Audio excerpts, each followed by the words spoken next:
नमस्ते, नमस्कार, जय हिंद साथियों। आप सभी को अपने प्लेटफॉर्म ज्ञानवर्धक मंजिल में स्वागत है, अर्थात जीवीएम क्लास में स्वागत है।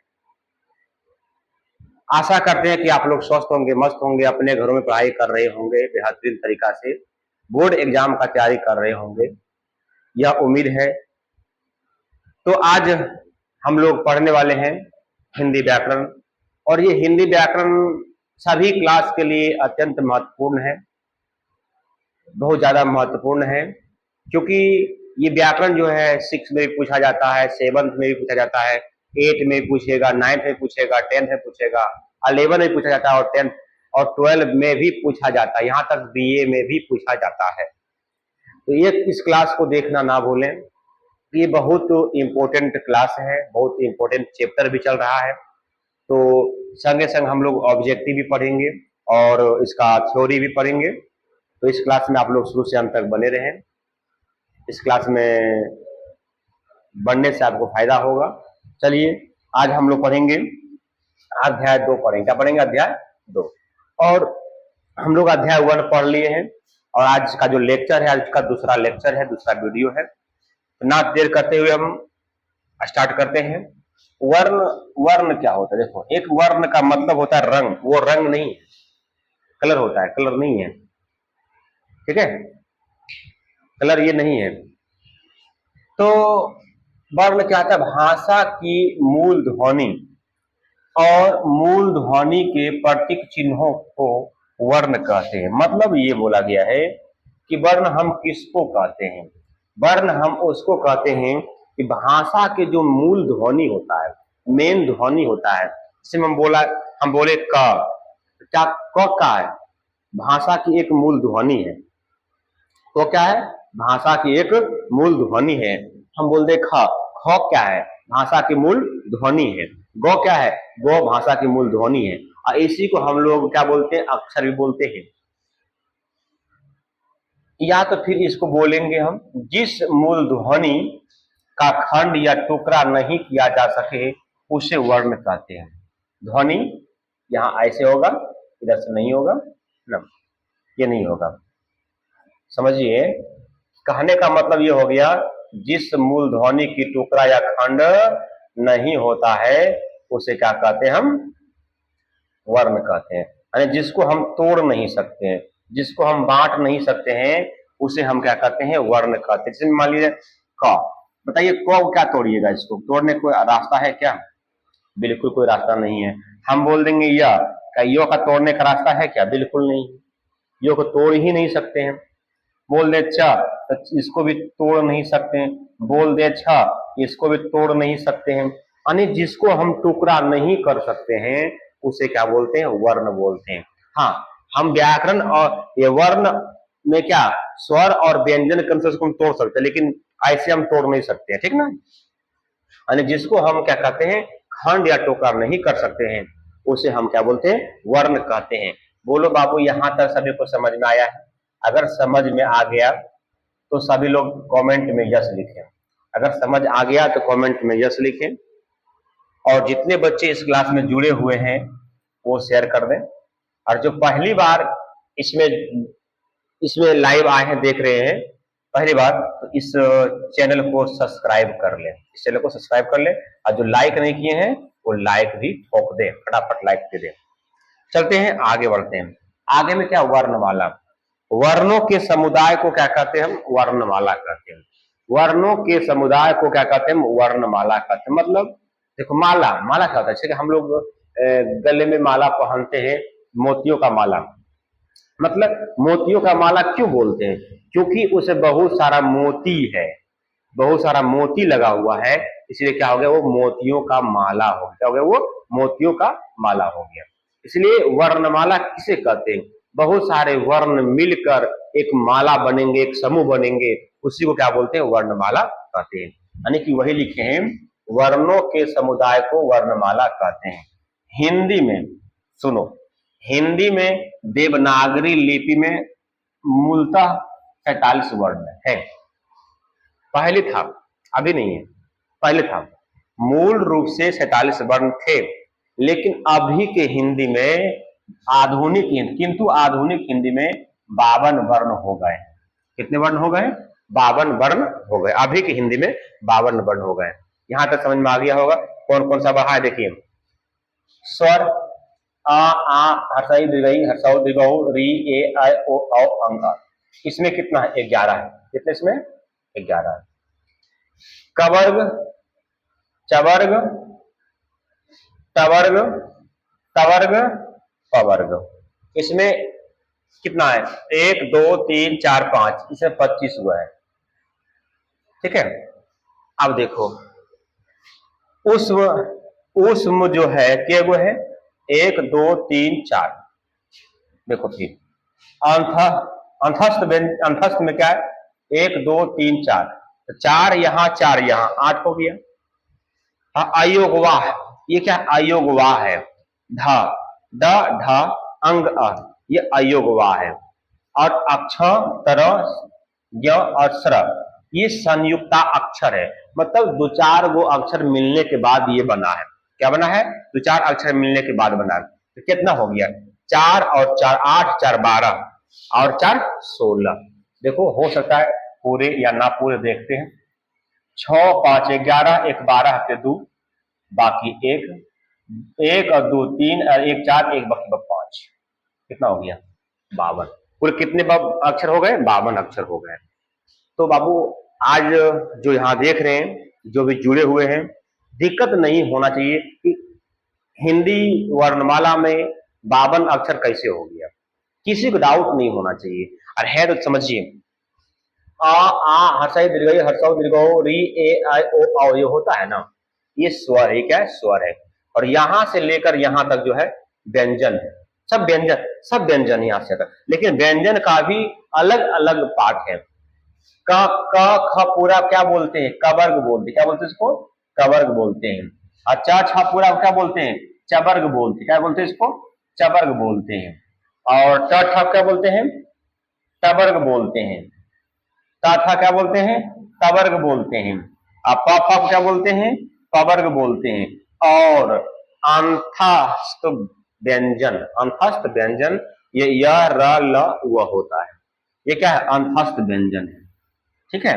उसके बाद उष्म व्यंजन, तालम समुधन स दन स ह, क्या है? उष्म व्यंजन।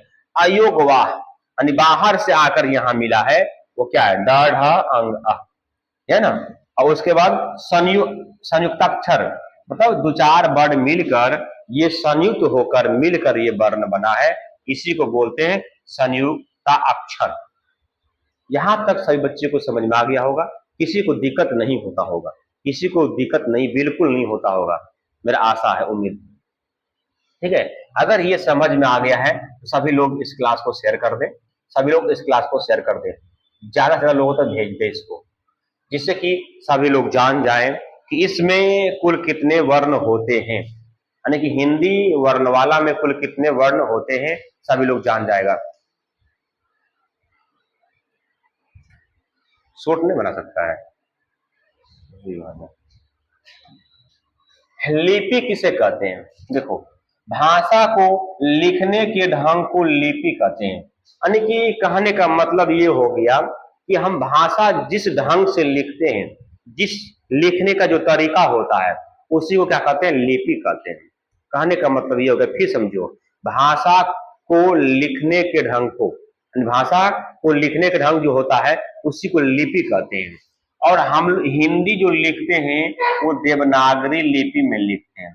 हिंदी किस में लिखते हैं? देवनागरी लिपि में लिखते हैं। और अंग्रेजी जो होता है वो उसको रोमन लिपि में लिखा जाता है। और उर्दू, उर्दू जो होता है, उर्दू को फारसी लिपि में लिखा जाता है। उर्दू जो है ना बाबू, उसको फारसी लिपि में लिखा जाता है। ठीक है। यहां तक समझ में आ गया होगा क्या है लिपि। लिख, भाषा को लिखने के ढंग को लिपि कहते हैं। और हिंदी जो लिखते हैं वो देवनागरी लिपि में लिखते हैं, अंग्रेजी रोमन लिपि में लिखते हैं, जैसे हम बोल रहे हैं।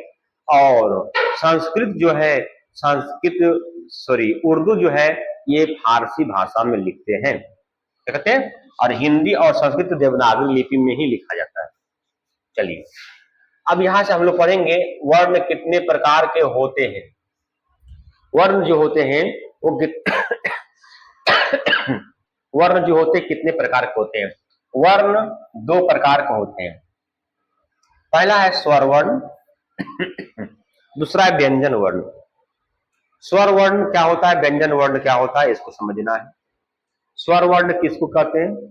वैसी वर्ण जो खुद व खुद बोले जाते हैं, वैसी वर्ण जो खुद व खुद बोले जाते हैं, किसी का सहायता बिल्कुल नहीं लेते हैं, उसे स्वर वर्ण बोलते हैं। परिभाषा में क्या लिखे हैं? स्वर वर्ण वैसे वर्ण जिसका उच्चारण बिना किसी दूसरे वर्ण की सहायता के स्वयं बोले जाते हैं। मतलब ये हो गया कि स्वर वर्ण उसको बोलते हैं जो जिसका उच्चारण बिना किसी दूसरे वर्ण यानी किसी वर्ण की सहायता से नहीं होता है, ओनली फॉर वन अपने सहायता से होता है, किसी सहायता लेता नहीं है, उसे क्या बोलते हैं? स्वर वर्ण कहते हैं। इसमें हो गया आ, हर्षही, दीर्घही, हर्षऊ, दीर्घऊ, री, ए, ऐ, ओ, औ आदि। मतलब ये हो गया, क्या हो गया? ये स्वर वर्ण हो गया। क्या हो गया? स्वर वर्ण हो गया है। ठीक ना? चलते हैं नेक्स्ट क्वेश्चन में। यह मुख्यतः तीन प्रकार का था। हाँ, स्वर वर्ण जो है वो तीन प्रकार के होते हैं। स्वर वर्ण कितने प्रकार के होते हैं? स्वर वर्ण तीन प्रकार के होते हैं। कौन कौन? हर्ष स्वर, दीर्घ स्वर, पलु स्वर। हर्ष स्वर, दीर्घ स्वर, पलु स्वर। समझो, हर्ष स्वर किसे कहते हैं? वैसे स्वर वर्ण जिसका उच्चारण में एक मात्रा का समय लगे उसे हर्ष स्वर कहते हैं। मतलब वैसे स्वर वर्ण जिसके उच्चारण में हल्का समय लगे या एक मात्रा का समय लगे उसे स्वर वर्ण कहते हैं। जैसे आ, ई, उ, री। मतलब इसको बोलने में थोड़ा सा कम समय लग रहा है।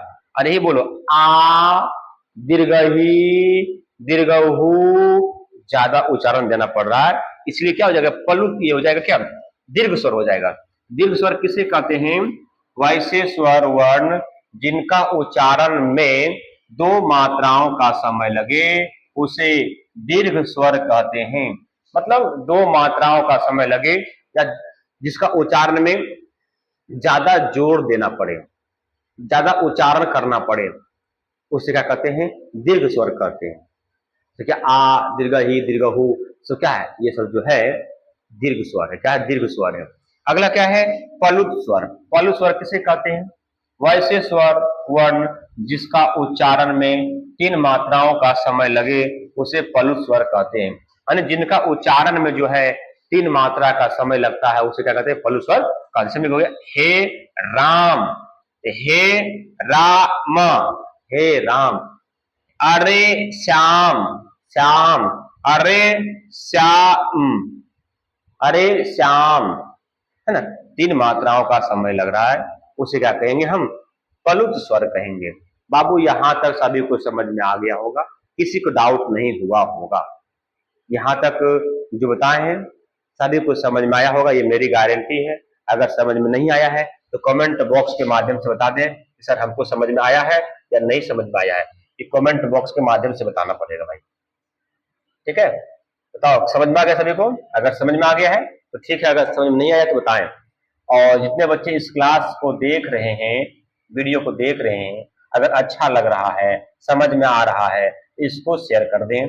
और जो लाइक नहीं किए हैं वो लाइक कर दें, और जो सब्सक्राइब नहीं किए वो सब्सक्राइब भी कर लें, वो सब्सक्राइब भी कर लें। ठीक है, चलिए यहां तक सभी को समझ में आ गया है, किसी को किंतु परंतु नहीं है। आगे चलते हैं। व्यंजन वर्ण। व्यंजन वर्ण किसे कहते हैं? वैसे वर्ण जो स्वर की सहायता से बोले जाते हैं। वैसे वर्ण जिसे स्वर की सहायता से उच्चारण किया जाता है उसे व्यंजन वर्ण कहते हैं। मतलब समझिए, वैसे वर्ण जिसका उच्चारण किसी दूसरे वर्ण की सहायता से होते हैं, मतलब दूसरे क्या, यानी कि स्वर की सहायता से होते हैं, उसे व्यंजन वर्ण कहते हैं। जैसे हो गया क। देखिए क जब हम बोले तो क में क्या आता है? क में आता है आ।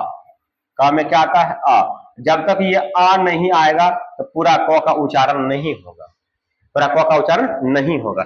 मान लीजिए हम बोलते च, च आ रहा है अ, जब अ को निकालेंगे न बाबू तो च में हलंत देना पड़ेगा। हलंत का मतलब होता है आधा। हलंत का मतलब क्या होता है? आधा होता है। ठीक है। अब मान लीजिए हम लिखेंगे या, अरे या में तो भी है आ, हाँ सर है, तो इसको अगर अलग किए तो क्या हो जाएगा? ये हलंत लग जाएगा। या जोड़ आ हो गया या।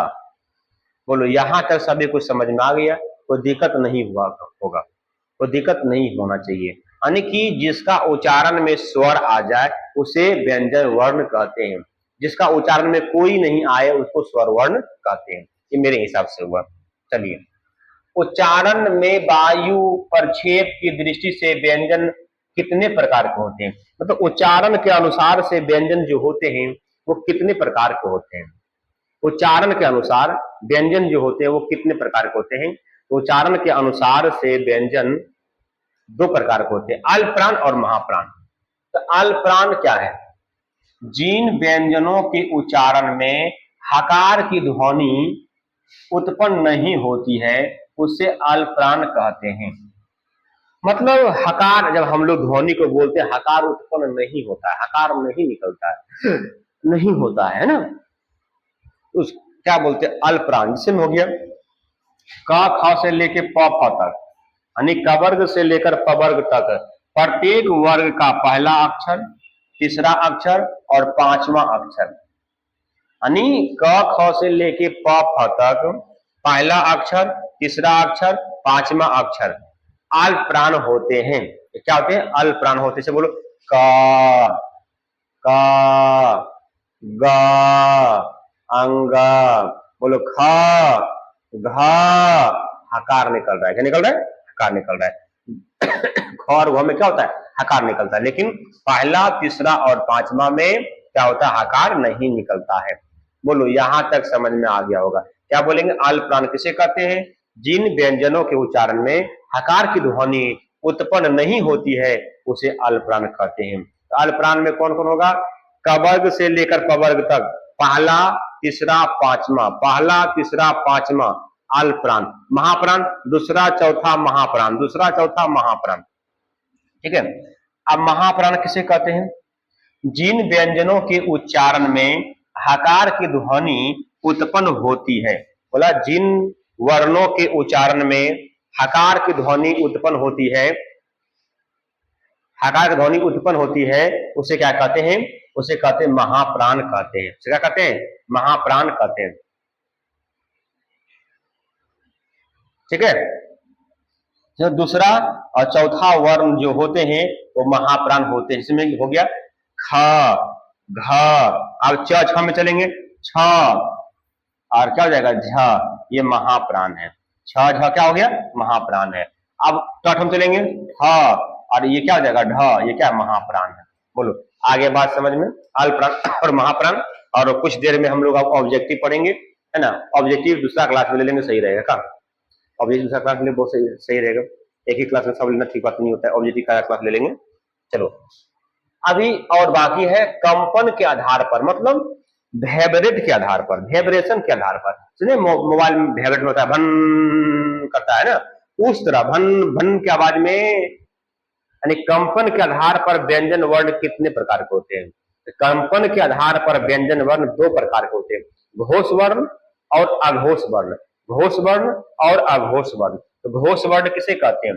घोष वर्ण कहते हैं जिन व्यंजनों के उच्चारण में स्वर तंत्रियों में श्वास वायु के कारण, मतलब यानी जिस व्यंजन के उच्चारण में श्वास तंत्री यानी कि श्वास का जो मशीन है उसमें श्वास के कारण, श्वास वायु के कारण कंपन, यानी कंपन माने वाइब्रेट उत्पन्न होता है, उसे घोष वर्ण कहते हैं। यानी कहने का मतलब ये हो गया मेरे प्यारे बच्चों कि जिस व्यंजन के उच्चारण में स्वर तंत्रियों में श्वास वायु के कारण कंपन होता है, वाइब्रेट होता है, उसे क्या कहते हैं? घोष वर्ण कहते हैं। तो घोष वर्ण जो होता है क वर्ग से प वर्ग तक प्रत्येक वर्ग के तीसरे और चौथे और पांचवें, तीसरे चौथे और पांचवें को घोष वर्ण कहते हैं। तीसरे चौथे पांचवें वर्ण को घोष वर्ण कहते हैं। और या रा ला वा जो होता है और ह जो होता है, ये क्या होते हैं? घास घा देखिए घोष वर्ण होता है। कहने का मतलब हो गया ये कि जिन व्यंजनों के उच्चारण में स्वर तंत्रियों में क्या, स्वर तंत्र में क्या होगा? श्वास वायु के कारण, श्वास वायु के कारण कंपन होता है, वाइब्रेट होता है, उसे घोष वर्ण कहते हैं। तो घोष वर्ण कौन होगा? तीसरा चौथा पांचवा, पहला दूसरा नहीं होगा, तीसरा चौथा पांचवा घोष वर्ण होगा। य र ल व और हो, य र ल व और हो क्या हो जाएंगे? घोष वर्ण हो जाएंगे। नोट में क्या है? सभी स्वर वर्ण घोष वर्ण है, मतलब जितना भी स्वर वर्ण है सब घोषे वर्ण है। क्या है? घोष वर्ण ही है। जितना भी स्वर है सब घोष वर्ण है। यहाँ तक समझ में आया होगा सभी बच्चे को। तो एक बार आप लोग जोड़ लगाकर इस क्लास को शेयर कर दें, फटाफट शेयर कर दें, है ना? शेयर कर दीजिए सब लोग, आप लोग जितना भी है। चलिए आगे बढ़ते हैं। अघोष वर्ण किसे कहते हैं? जिन व्यंजनों के उच्चारण में स्वर तंत्रियों में श्वास वायु के कारण कंपन उत्पन्न नहीं होता है, मतलब श्वास वायु कारण कंपन बिल्कुल नहीं होता है, उसे क्या कहते हैं? अघोष वर्ण का। जैसे कवर्ग से लेकर पवर्ग तक प्रत्येक वर्ग का पहला और दूसरा वर्ण जो होते हैं और तालम समूर्धन दंश जो होते हैं वो क्या होते हैं? अघोष वर्ण होते हैं। मतलब का हो गया, खा बोलो का, देखो झंझनाहट होता है, बोलो खा झंझनाहट, बोलो ग झंझनाहट नहीं होता है, घ नहीं होता है, अंगा नहीं होता है ना? कहने का मतलब ये हो गया जिसमें झंझनाहट कंपन उत्पन्न नहीं होता है, सॉरी माफ करना बाबू उल्टा बोल दिए हम, यानी कि जिसमें झंझनाहट होगा वो क्या होगा? घोष वर्ण होगा। और ख और ग में झंझनाहट नहीं, क और ख में झंझनाहट नहीं होता है, कंपन नहीं होता है, क नहीं होता है, ख नहीं होता है, बोलो ग ग में जीव जो झंझनाता है, घ अंग, मतलब इसका मतलब ये हो गया इसमें कंपन होता है। इसमें क्या होता है? कंपन होता है। पहला और दूसरा में कंपन नहीं होता है और तीसरा चौथा पांचवा में कंपन होता है। बोलो यहां तक सभी बच्चे को समझ में आ गया? तो बताएं कि यस सर समझ में आ गया है। बताओ समझ में आ गया सभी बच्चे को?